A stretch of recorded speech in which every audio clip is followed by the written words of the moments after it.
Imagine this. A man steps off a ship in America with just $2.50 in his pocket. That's right, only $2.50. But he's not burdened by the lack of money. Instead, he's weighed down by enormous dreams, boundless ambition, and an unshakable hope. Who is this man? This is Charles Ponzi, the very man who gave his name to one of the most infamous financial schemes in history. But how did he get there? How did an Italian immigrant rise to such notorious heights? Today, we dive deep into the life of Charles Ponzi, from his early years to his meteoric rise and eventual catastrophic downfall. Let's begin in Italy, the year 1882. Carlo Pietro Giovanni Guglielmo Tebaldo Ponzi was born in the small town of Lugo, in the Emilia-Romagna region. A typical Italian name, right? Long, complex, and rooted in a family that was once wealthy and influential. The Ponzi family had once enjoyed great wealth, and his mother still carried the title of Donna. But by the time Carlo was born, those days of prosperity were long gone. The family struggled financially, and young Carlo felt this keenly. Even as a child, he was driven by a desire to restore his family's lost glory. Carlo's childhood wasn't filled with carefree moments like most children's. Instead, the financial struggles of his family shaped his view of the world, instilling in him an early understanding of the power of money and the desire to obtain it.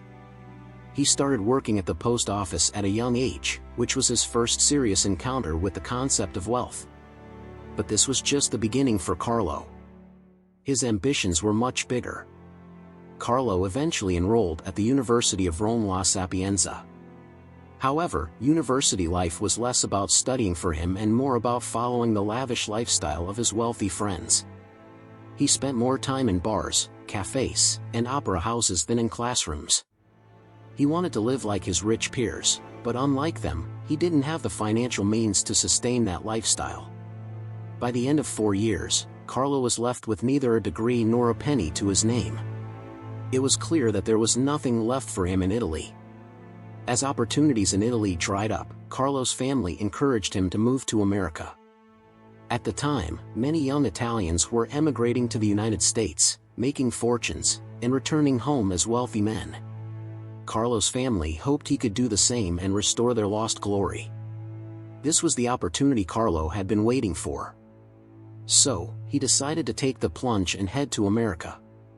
In 1903, Carlo set sail for America. Unfortunately, he lost most of his money gambling on the voyage over.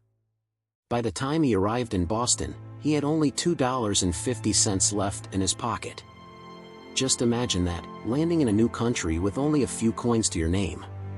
But Carlo was undeterred. "I will succeed in this country," he told himself. The American dream was the only thing keeping him going. Carlo quickly learned English and began drifting along the East Coast, doing whatever work he could find.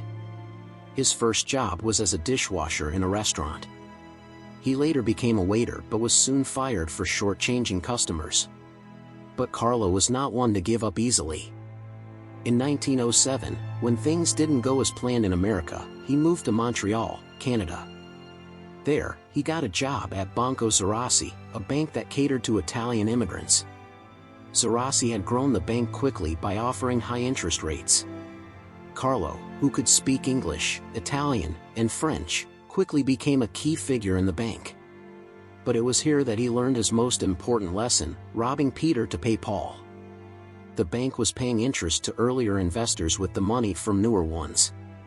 This was the seed of what would later become known as the Ponzi scheme. As time passed, Carlo discovered that the bank was on the brink of collapse due to bad real estate investments. The rapid growth and high interest payments were being funded not by profits but by money from new deposits. Carlo realized the operation was a ticking time bomb. And sure enough, the bank failed, and Zerossi fled to Mexico with a large portion of the bank's money. Carlo found himself broke and desperate once again. Struggling to survive in Canada, Carlo resorted to a desperate act. He entered the office of a former Zerossi customer, Canadian Warehousing, and wrote himself a check for $423.58 using a checkbook he found there. But he was quickly caught by the police and sentenced to 3 years in prison for forgery. Even behind bars, Carlo couldn't bring himself to tell his mother the truth. Instead, he wrote her a letter claiming he had a prestigious job as the special assistant to a prison warden. It was a small but telling glimpse into Carlo's knack for twisting the truth. Upon his release from prison, Carlo decided to return to America. But this time, he needed to be more cautious. However, his luck didn't improve. He got involved in a scheme to smuggle illegal Italian immigrants into the U.S., which landed him in Atlanta prison for another 2 years. It was there that he met influential figures like Ignazio the Wolf Lupo, a notorious mafia boss, and Charles W. Morse, a Wall Street speculator.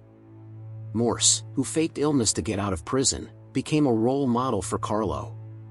His manipulation of the system left a lasting impression on Carlo. After his release from Atlanta, Carlo returned to Boston, now a changed man. He tried to rebuild his life, even working at a mining camp. But fate had other plans. One day, while working at the camp, Carlo volunteered to donate a large amount of skin to a nurse named Pearl Gossett who had suffered severe burns in an accident.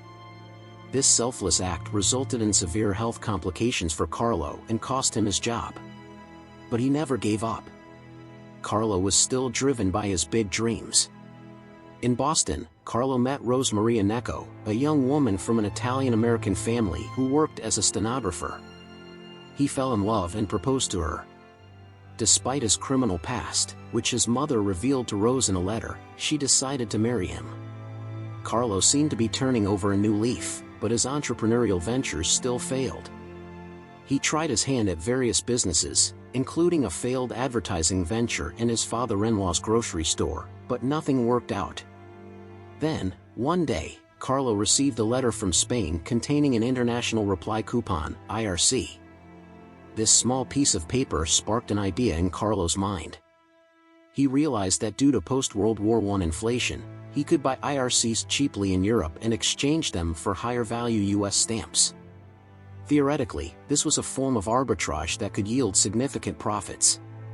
However, the logistics of actually making this work were nearly impossible. He would have needed to ship Titanic-sized loads of coupons to the US. But Carlo didn't let that stop him. He saw this as his golden opportunity. Carlo quit his job and set up a small office in Boston to sell his business idea. He began convincing his friends to invest in his scheme, promising them 50% profit in 45 days or 100% profit in 90 days. And to everyone's amazement, he delivered on these promises, at first.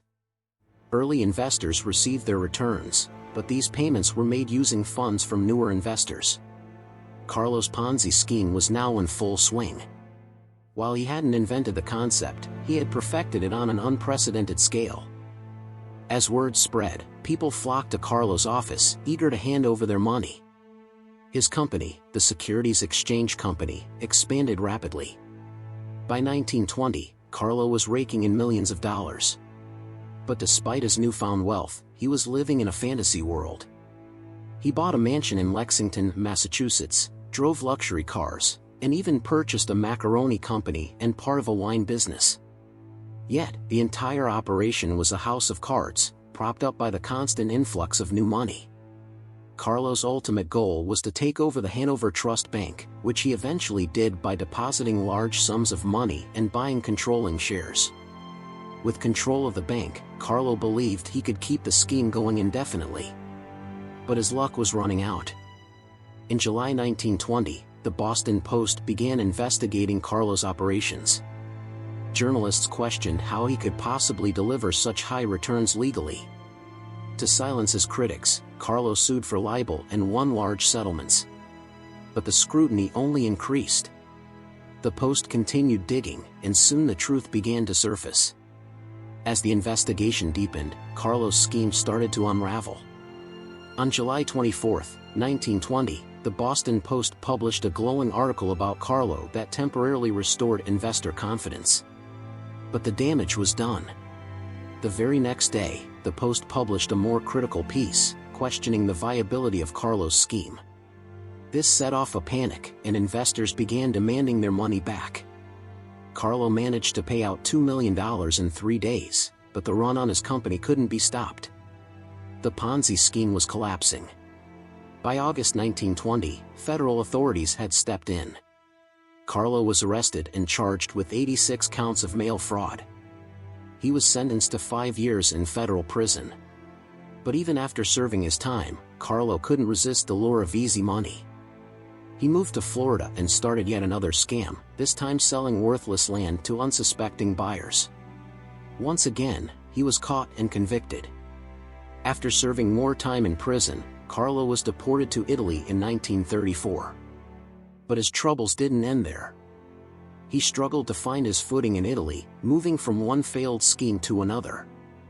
Eventually, he found a job with Alitalia, an Italian state airline operating in Brazil. However, when World War II broke out, the airline was shut down, and Carlo found himself penniless once again. Charles Ponzi spent his final years in poverty, living in Rio de Janeiro. In 1949, he died in a charity hospital, nearly blind and paralyzed from a stroke. His final words to an American reporter were, "Even if they never got anything for it, it was cheap at that price." Without malice aforethought, I had given them the best show that was ever staged in their territory since the landing of the Pilgrims.